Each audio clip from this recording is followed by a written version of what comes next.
Good morning to all. So today we are going to continue the first chapter. Okay, the reproduction in plant. So previous class we have learned about the pollination. Is it different types of what is pollination and the different types of pollination. Today we are going to study about agents of pollination. What are the agents of pollination? Okay, so what is the use of agent? So if the pollination should happen only in the presence of agents. Okay, there are different agents. There is wind, water, animals, etc. These are all some of the agents which helps in pollination. So based on this agents, the pollination is classified into two types: biotic pollination, abiotic factors, and biotic factors. Abiotic and biotic factors. Based on the factors, that is agents which are helping the plants in pollination, we are classifying the pollination into two types, that is biotic and abiotic. So let us see, that is agents. The pollination is only possible with the help of these agents. So these are said to be agents which help in pollination, are said to be pollinating agents. Okay, so today in this class we are going to study about the pollinating agents. Okay.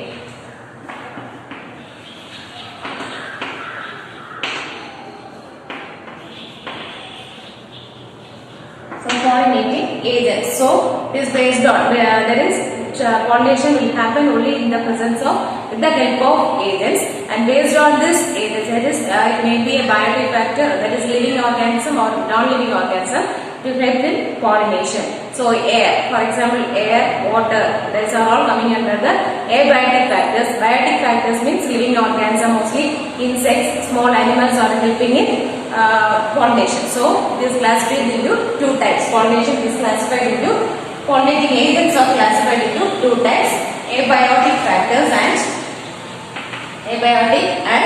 biotic.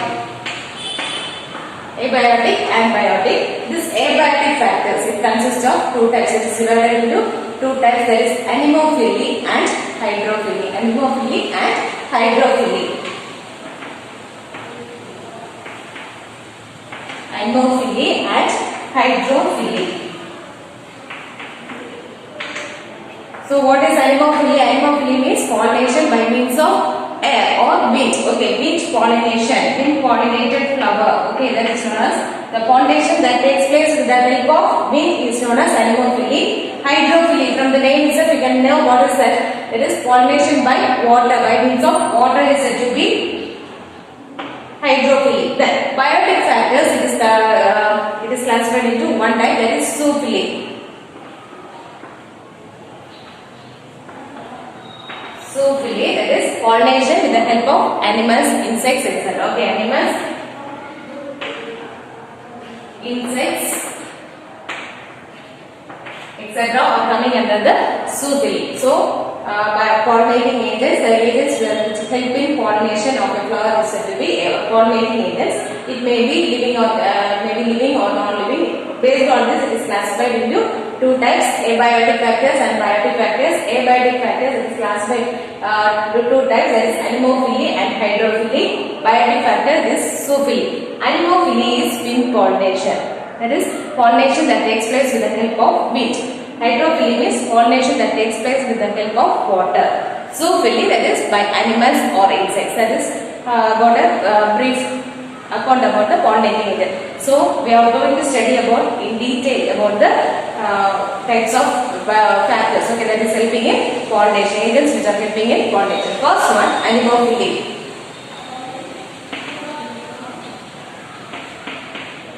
Anemophily. What is anemophily? Already I told that the pollination that takes place with the help of wind. Wind pollinated flower plants are said to be anemophilous plants. Okay, that is. So what is anemophily? The pollination that takes place with the help of wind is known as anemophily, and the plants which is undergoing this wind pollination is said to be anemophilous flowers or plants. Anemophilous flowers or plants. Then this pollination, the plants which are growing in wind, that is exposed areas, are able to undergo this anemophilous pollination. Okay, so what is that? Is the plants which are undergoing this anemophily, they are growing in, the plants will be growing in wind exposed areas so that the pollination may happen. In some cases the pollination will not be that is successful. It may not reach, the pollen grains will not be reaching the stigma of the flowers. Why? The reason is because it should be traveled, the transmission from the pollen grains will be transmitted from one place to another place. So there is a little chance of reaching the pollen grains. There is a little chance of reaching the stigma. So it is not a what we can say is it is not a possible way. Okay, so most of the it produces more pollens. For this purpose, it produces more pollen grains. You don't want at least one of the pollen may reach the stigma of the flower. So it is a chance method. Okay, by chance it will happen. So that is anemophily. Example, you can say bamboo grasses. Most of the grasses, coconut, then bamboo, etc. These are all examples for plants in which the wind pollination takes place. So anemophily, the pollination that takes place by the help of wind is known as anemophily. The plants are said to be anemophilous flowers. So this plants are living in wind exposed areas. The plants which are living in wind exposed areas are able to undergo this pollination. So examples, what are the examples I have told? Coconut. Coconut is a example. Grasses, most of the grasses.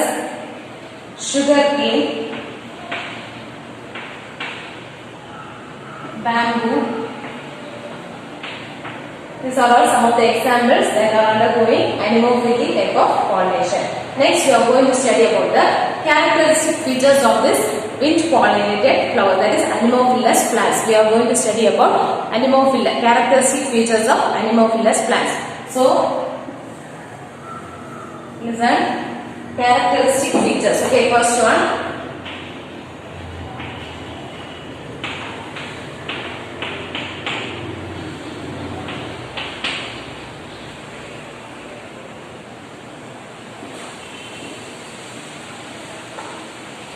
Characteristic features of anemophilous plants.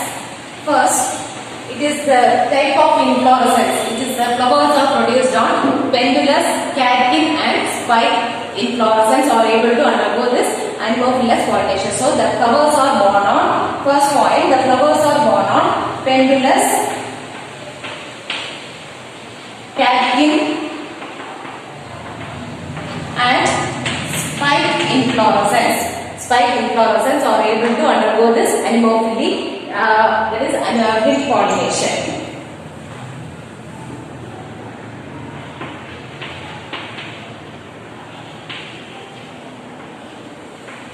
So first point, once again listen, the character features of anemophilous plant. First point, the flowers are born on, flowers which are undergoing this anemophily are born on maybe pendulous, catkin or spike inflorescence. Second point, it consists of a very elongated axis. The inflorescence axis, top of the inflorescence is very elongated, very lengthy, so that the flowers are brought above the leaves. Okay, the flowers are exposed above the leaves. Elongated stalk. Okay, stalk of the inflorescence is elongated, so that the flowers are brought above the leaf, exposed above the leaves. Then third one, it has the perion, that is the petals and sepals.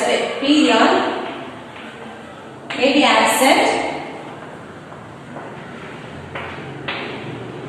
or if it is present, it is reduced. Okay, or reduced. May be absent or reduced. Okay, so what is the third point? The perion, the petals and sepals we used to say is it petals may be absent or reduced. Okay, perion. The next point, the anthers are numerous. There is numerous anthers will be produced. Pollen grains are very small. Pollen grains are very small and very lighter, so that it can be carried away by the wind. Okay, anthers are numerous. Anthers will be produced. Numerous anthers will be produced, and pollen grains are minute. Okay, very small. Pollen grains will be very minute.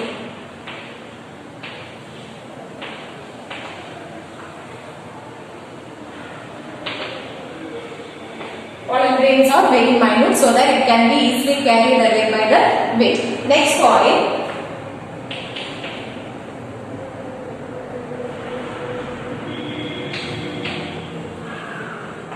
They are dry and light. If there is moisture or heavy in nature, it cannot be carried away by the wind, and light in nature, weightless, so it can travel easily along with the action of the wind. Okay, the next point. Some anthers will burst violently in order to spread the pollens to the atmosphere. Okay, so once again, some of the anthers burst violently. Violently means very hardly it will burst open and it will spread the pollen grains. There is pollen grains will be pushed to the by the bursting, it will throw away the pollen grains into the air, so that it can easily be carried up by the wind. Okay, burst violently.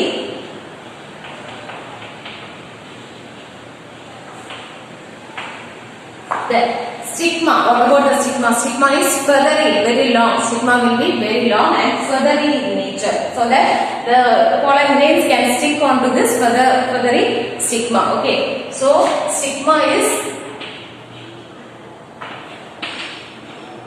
long and feathery. Then it produces single ovule. The flowers, the male flower will be produced. That is, female flower will be producing a single ovule. Okay, single ovule. Then the flowers will be produced before the formation of new leaves. Before the formation of new leaves, the flowers undergo the pollination. Okay, flowers will be produced.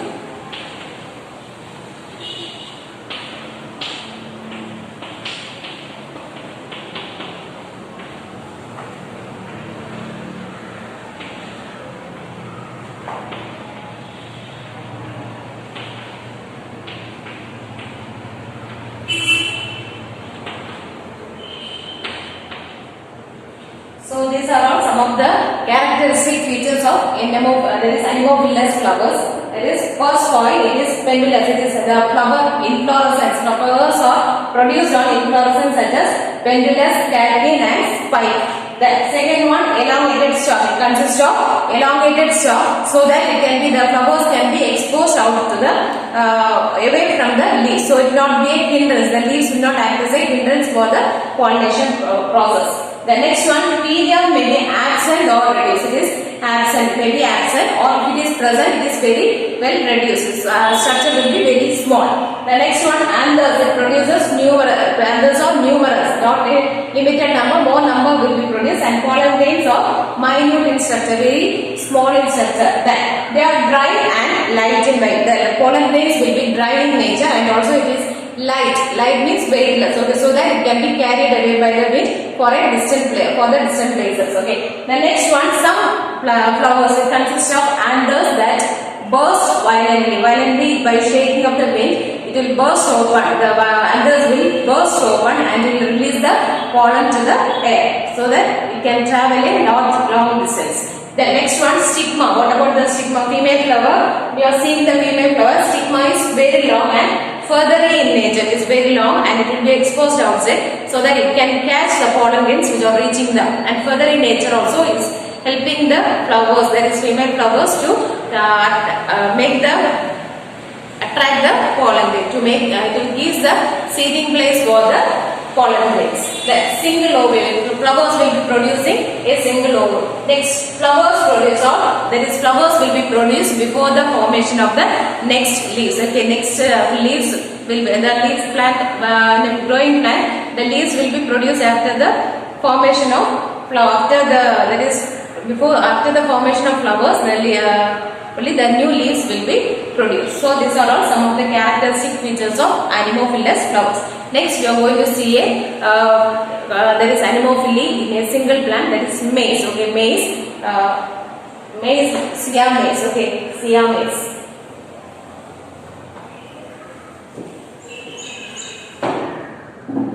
Sia pollination in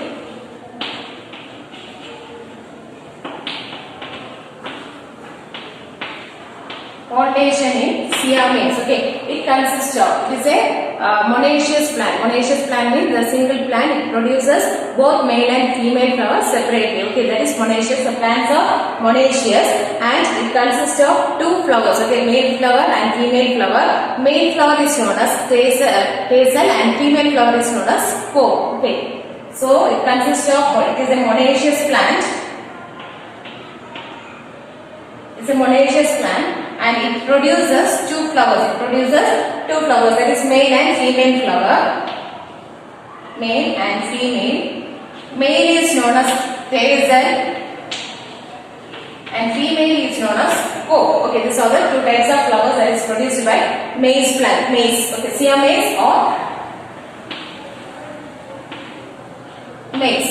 So this male flowers, it is produced on the terminal end of the plant. Okay, it is produced terminally. Male flowers will be produced terminally and the female flowers will be produced on the lateral side. Okay, lateral, that is from the axis of the leaf.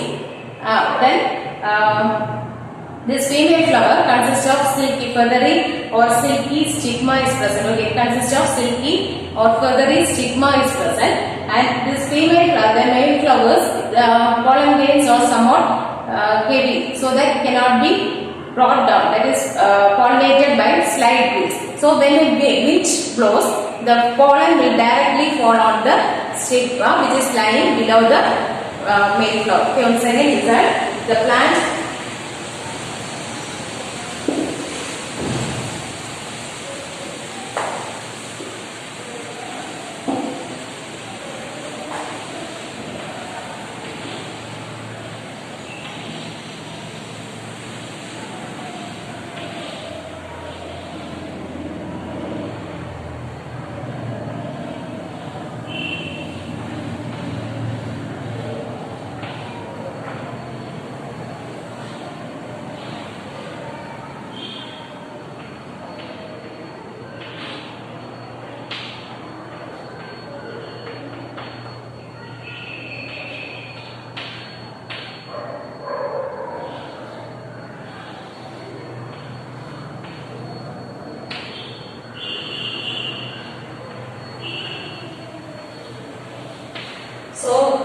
Assume this is a maize plant. So this is the male flower and this is the female flower. So male flowers will be appear, that is forming at the terminal part of the plant. Terminal inflorescence. Okay, terminal inflorescence. Terminal, that is male flower. Male flower and this is female flower. Female flower which is born on the axil of the leaves. Okay, it is born on the axil of the leaf. So the pollen grains which are present in the male flower, it is very heavy in nature. It is not fallen down due to breeze. By the wind, by the that is speedy wind, these pollens will be moved, pollinated, moving down, and it directly falls on the stigma of the female flower, and the pollination takes place. Okay, have you understood how the pollination takes place in maize? So it consists of two types. The male flower, that is maize plant, it is monoecious. Monoecious, that is both male and female flowers will be born on the same plant. Male flower is known as tassel and female flower is known as comb. When the wind blows, that is wind blows, the pollen grains fall off from the tip region. The pollen grains will be falling directly into the stigma of the female flower, and that's how the pollination takes place. So this is about anemophily. Okay, this pollination by bee. The next one, hydrophily. Hydrophily. What is hydrophily?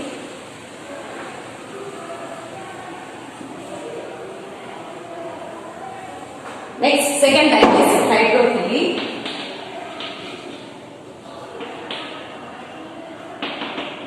That is pollination that takes place with the help of water.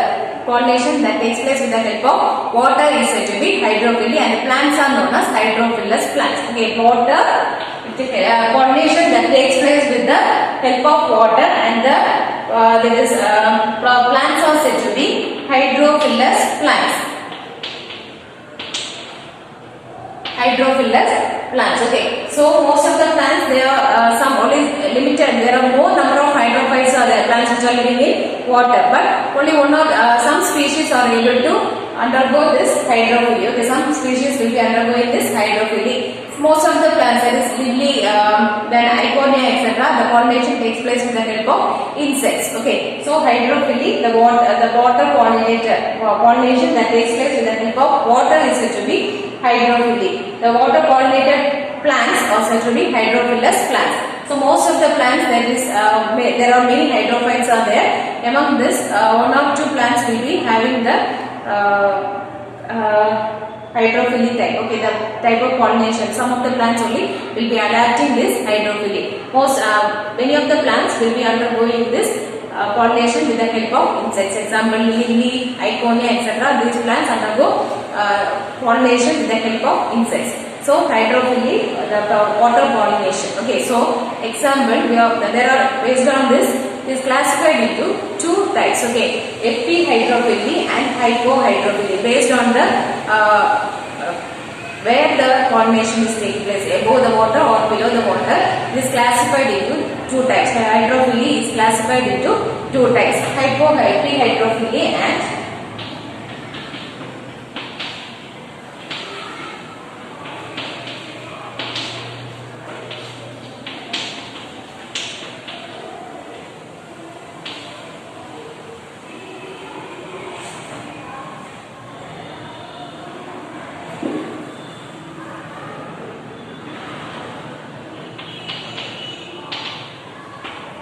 so it consists of it is divided, hydrophily is divided into two types: epihydrophily and hypohydrophily. So first one, epihydrophily. Here the pollination that takes place under the water surface. Okay, it takes place below the above the water surface. That is known as epihydrophily. So example, Vallisneria. Example for this is Vallisneria.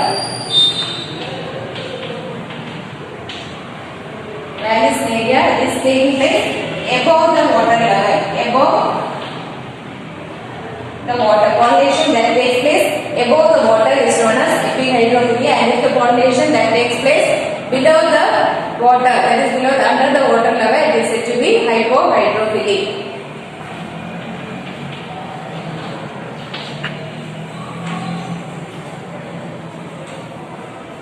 Epihydrophily, example, Vallisneria. This is Vallisneria is a ribbon-shaped plant that is growing under the water. Okay, it is a hydrophyte which is growing under the water. It is dioecious. Dioecious means male flower will be born on one plant and the female flower will be born on another plant. So male and female plants are separate. So that is dioecious. Okay, dioecious Vallisneria is plant is dioecious.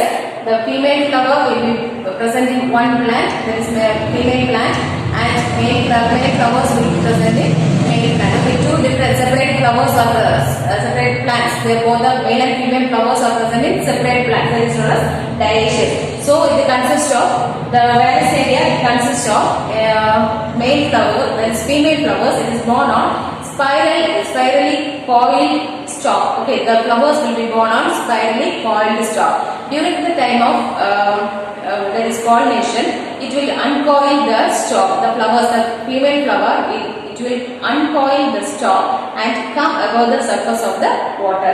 Thanks.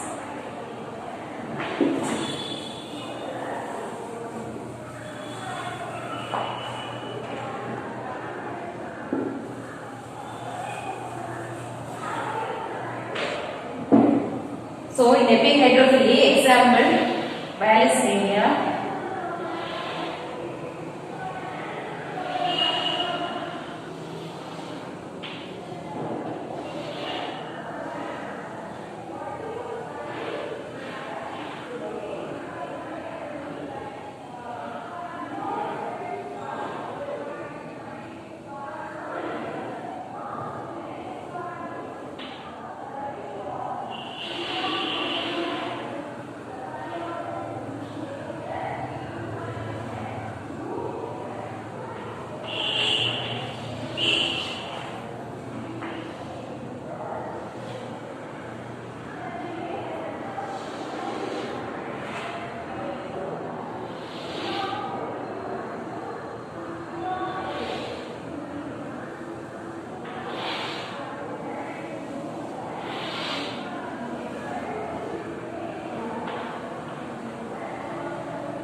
So listen.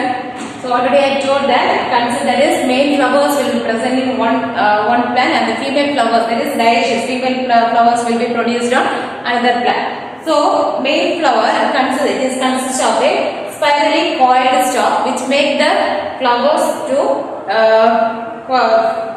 that is be present inside the water. During the time of pollination, it will uncoil this spiral shaped coiling and it will come above the surface of the water. Female flowers will be coming above the surface of the water. During this time, the female, that is male flower is born on cluster. Okay, it will born on cluster inflorescence, and during the time of pollination, this flowers will be getting separated from each other. That is, it will get separated from the mother plant and it will float on the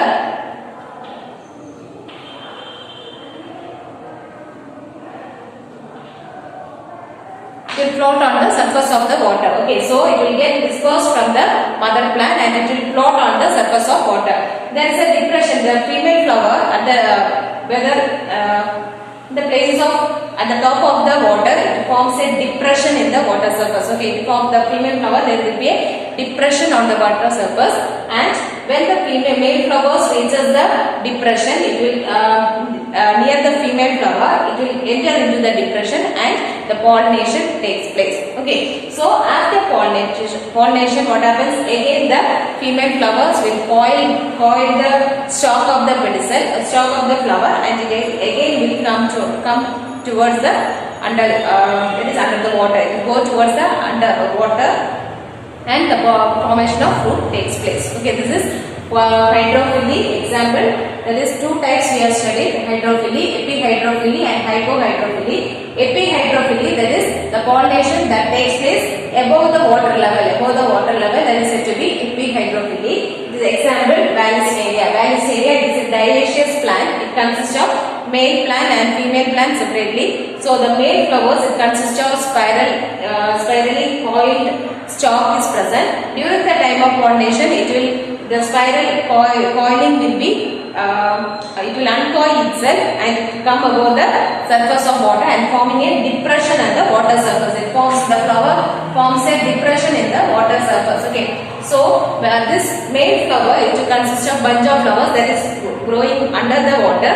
This will disperses the male flowers to the surface. So this male flowers by the action of water, it comes near the female flower and enters into the depression and the pollination takes place here. After the pollination, again it will coil itself, the stalk of the flower to coil and go under the water and the formation of fruits takes place. Okay, this is the epihydrophily. Second one, hypohydrophily, that takes place above the water surface. Okay, if the pollination hydrophily takes place above the surface of water, it is said to be hypohydrophily.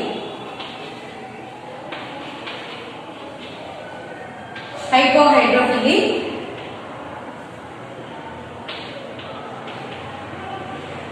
below the surface of water. Okay, sorry. The pollination takes place below the under the water level. That is said to be hypohydrophily. Example: Zostera,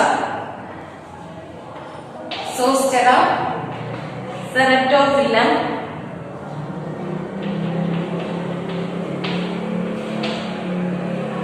Zostera and Ceratophyllum are the examples of hypohydrophily. Okay, so this is about hydrophily. Okay, hydrophily means the pollination that takes place with the help of water. Most of the plants are pollinated by this hydrophily type. Many hydrophytes are there. Among this, some of the plants are involved in hydrophily. Some plants are pollinated by means of insects. Okay, then it is divided into two types: epihydrophily and hypohydrophily. If the pollination takes place above the water level, it is known as epihydrophily, and if it is take place below the under the water level, it is said to be hypohydrophily. Epihydrophily example: Vallisneria. I have already explained that it consists of two flowers. The male flowers and female flowers float on the surface, float on the surface of the water, and the male flowers will be, by floating, it will reaches the female flower, which is exposed above the help of spiral stalk, and the pollination takes place. After the pollination, it will be going beneath and forms the fruits. Okay, the next one, hypohydrophily. If it is taking place under the water, it is said to be hypohydrophily. Example, Zostera and Ceratophylla. The next one, zoophily. Okay, next type, zoophily. That is a biotic pollination. Okay, zoophily.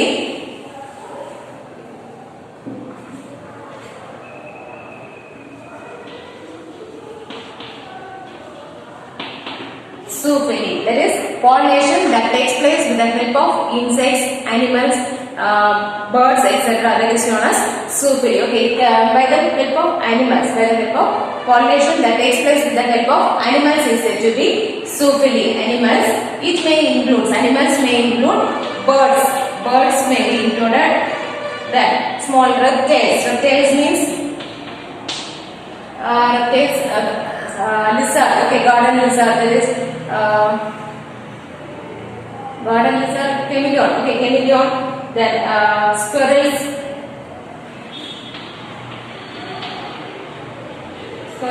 insects are coming under this zoophily. Okay, so once again, the pollination that takes place with the help of animals is known as zoophily. The plants are known as zoophilous. Example, birds. Pollinating agents may include birds, reptiles, small reptiles, that is lizards. Okay, garden lizards, not bigger reptiles, only smaller reptiles, that is visiting the plants or able to help in pollination. Then squirrels, then insects. These are all some of the organisms that is helping in pollination.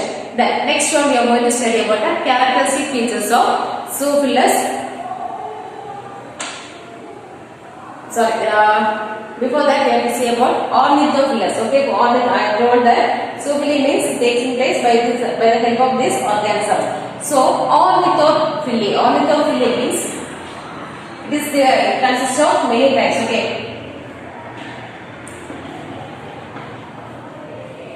ornithophily, first one.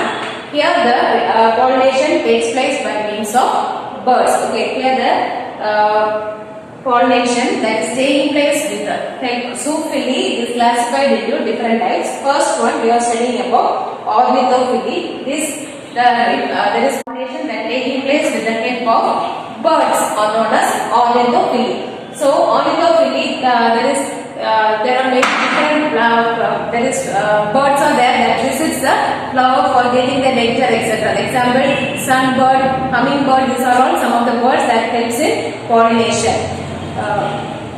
So this ornithophily, let us see about the characteristic features of ornithophilous flowers. Okay.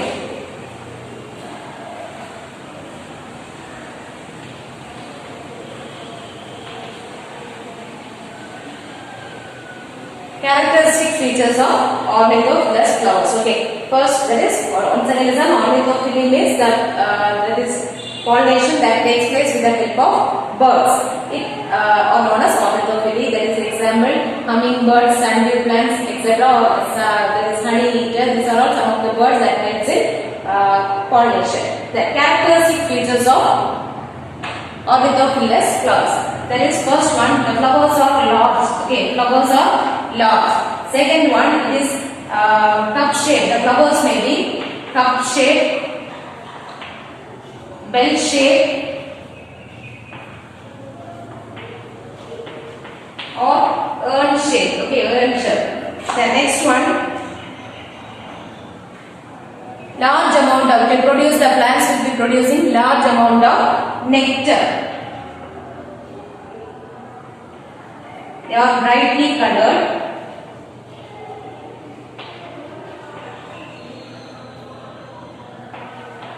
Non-scented.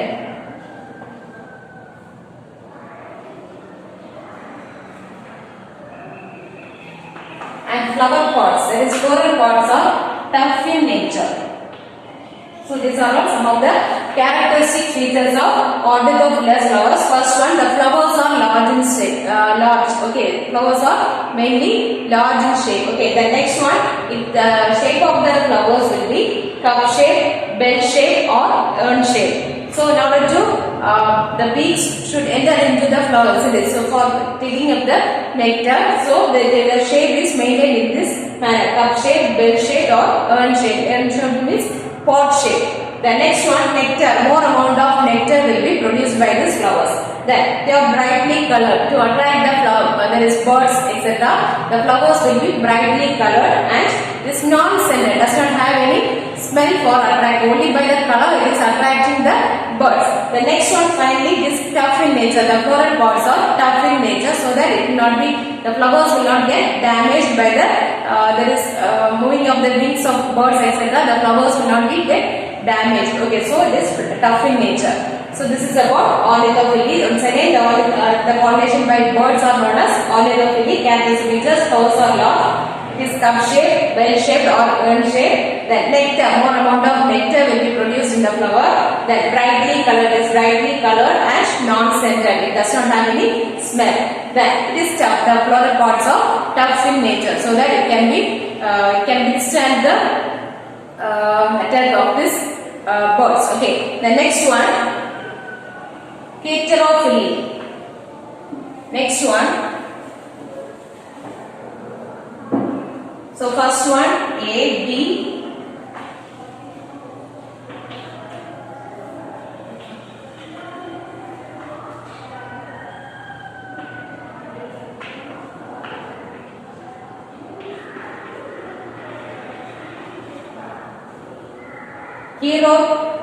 Heterophily. Heterophily, that is by means of bat.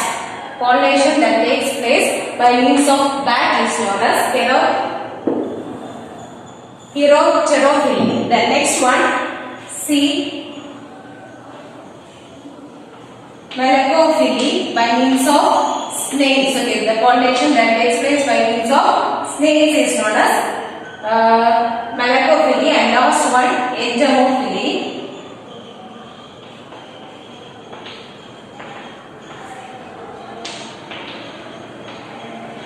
by insects. Okay, so these are the main types of zoophily. First one we are studying ornithophyly by birds. Second one, heterophily, that is by bats.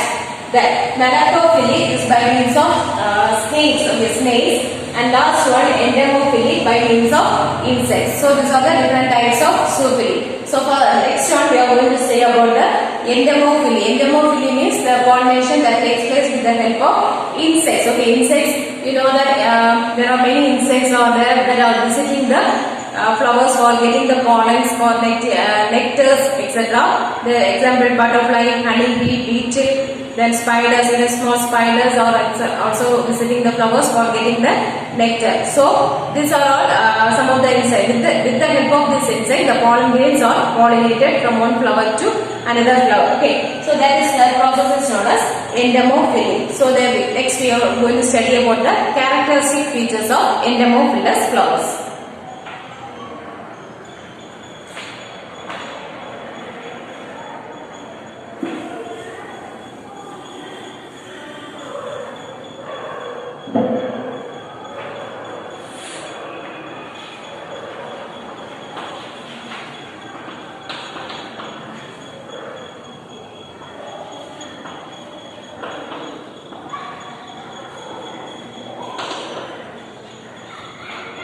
So here also the flowers are large in size. Okay, large in size. First point is larger. Flowers are large. Then they are brightly colored. Brightly colored. The flowers will be brightly colored. Brightly colored. Then produce nectar. Produce large amount of. Here also the plant flowers will be producing large amount of nectar for attracting the insects. So this one next point. Produces foul odor. The bad smell will be produced by the flowers in order to attract the insects. Foul odor.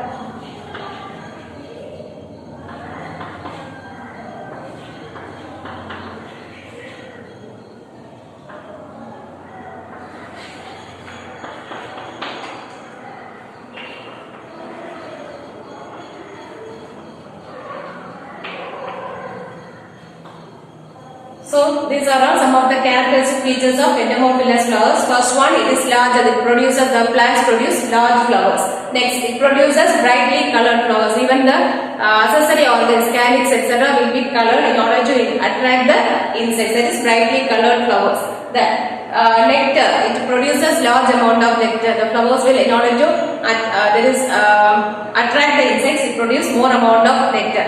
The next one, it produces foul odor. Birds, some of the flowers will produce bad smell, so that it will be attracted by insects. Okay. The next one, juicy cells may be present in this flowers, anemophilous flowers, so that it is pierced by the insects, and it will take the juicy substances from the flowers as a food material. Then pollen grains, some of the insects will eat the pollen grains as their food. Okay, so consumed by the insects as their food also. So these are all some of the characteristic features of anemophilous flowers.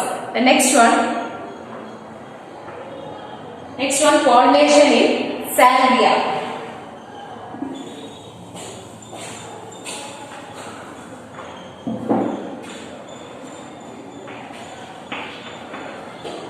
Pollination in salvia, it is a bilobed structure. It consists of two lip-like structure. This flower consists of lip-like structure.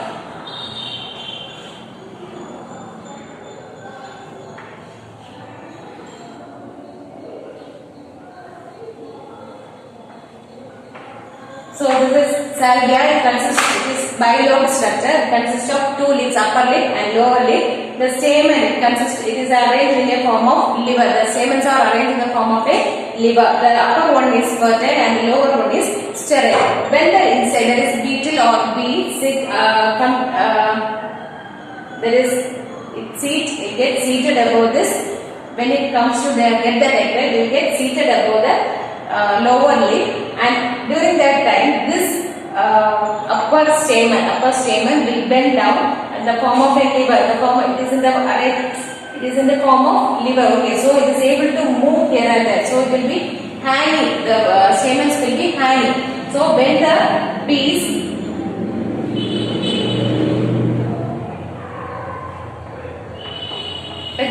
visit the flower, what happens? The upper stamen, it will dust the pollen grains into the body of the honeybee. Okay, the pollens will be dusted above it will move down, and it will dust the pollen grains above the body surface of the honeybee. Then the same bee, when it is visiting the other flower, the stamens will be, that is pollens will be attaching to the stigma of the next female flower. Okay, so that's how the pollination, that is liver mechanism. Pollination in salvia is by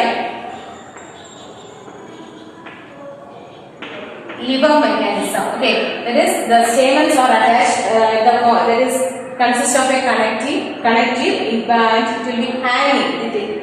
The stamens will be hanging inside the flower. When the bees visit the flower, it will sit on the lower lip of the flower, and when it touches the sterile stamen, the fertile stamen will be dusting the pollen grains into the body of this insect. Okay. After that, this beetle or bee will be visiting another flower, which is maybe a female flower, and this pollen grains may attach to the stigma of that particular flower. So that's how the pollination takes place in salvia. Next one, advantages and disadvantages of pollination. Advantages.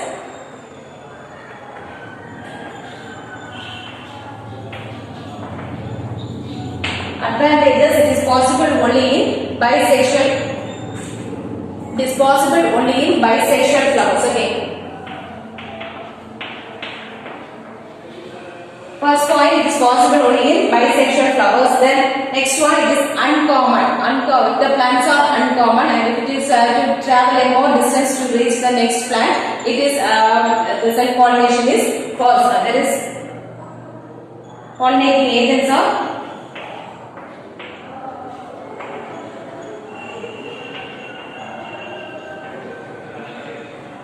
uncommon plants. The pollination is taking place, that is self-pollination. The next one, if there is no chance of cross-pollination, chance of cross-pollination, it will be the self-pollination alone will take place. So these are the three advantages of self-pollination. Once again, it is taking place only in bisexual flowers. Next one, pollination, that is uncommon plants. If the plants are distant places, only the self-pollination is possible. The next one, if the cross-pollination is not possible, here the plant will undergo self-pollination. What are the disadvantages? So Disadvantages. Weaker progeny. The plants produced by this self-pollination are weaker progeny.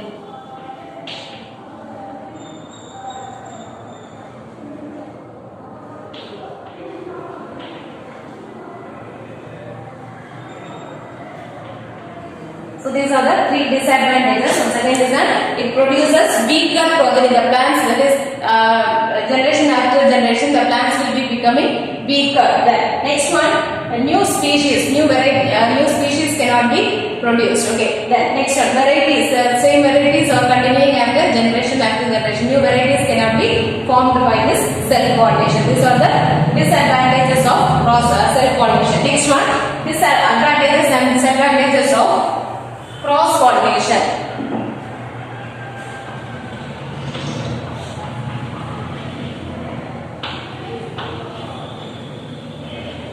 Healthier plants. Okay, it will produce healthier plants.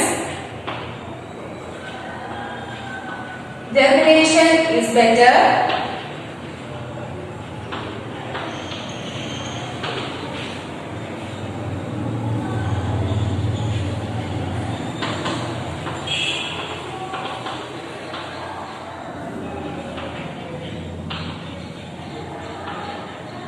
So first one, it produces the plants which are produced by cross pollination are more healthier. Okay, first point. Next one, germination of these plants are better. Okay, the plants which are produced by cross pollination, the seeds which are produced by cross pollination, the capacity of the germination of the seed is better. The new variety of plants can be produced. New varieties of plants can be produced. Then adaptability to environment is much better than the self-pollinated plants. So these are the advantages. Then coming to the disadvantages.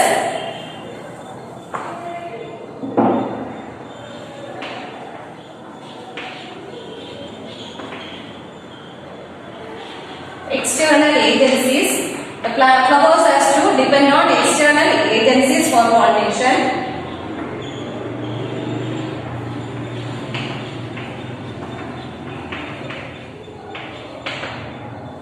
So there are two disadvantages. First one, it should depend on the flowers should depend on external agencies which helps in pollination. Next one, devices. The flowers should have the special devices to attract the organism that helps in pollination. So these are the disadvantages of cross pollination. First one, advantages. It produces healthier plants. It is the germination is better in these plants and new varieties can be produced. Then adaptability to the environment is better in this cross-pollinated plants. Then coming to the disadvantages, external agencies. It has to depend on external agencies for pollination and also device. It should require the special devices to attract the insects. Next one, significance of pollination. What are the significance or importance of pollination? Prerequisite for fertilization. This is a prerequisite for fertilization.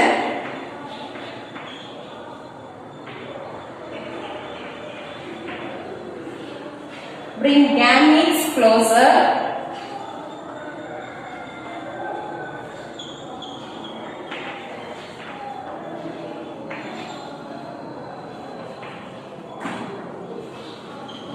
So these are some of the importance of that is pollination. First one, prerequisite is a prerequisite for fertilization. It's a main process. The fertilization should take place, should happen means that pollination should also be taken place. Okay, so this is a prerequisite for fertilization. Then this brings the gametes closer. Both male and female gametes will be brought closer by means of pollination. Next one, variation. There is new character genes, genetic characters, the variation, the difference between the organism will happen due to the genes. Okay, the variation will happen because of the presence of new, that is by the combining of new genes, new varieties, that is new characters, variation will be formed in the characters of the plants. So, today we have completed the pollinating agents. We have studied about the pollinating agents and also the importance or significance of pollination. So, the pollination, that is we have completed pre-fertilization events and also pollination. Next one is fertilization. Okay, for fertilization next class we can see about the fertilization. Thank you all.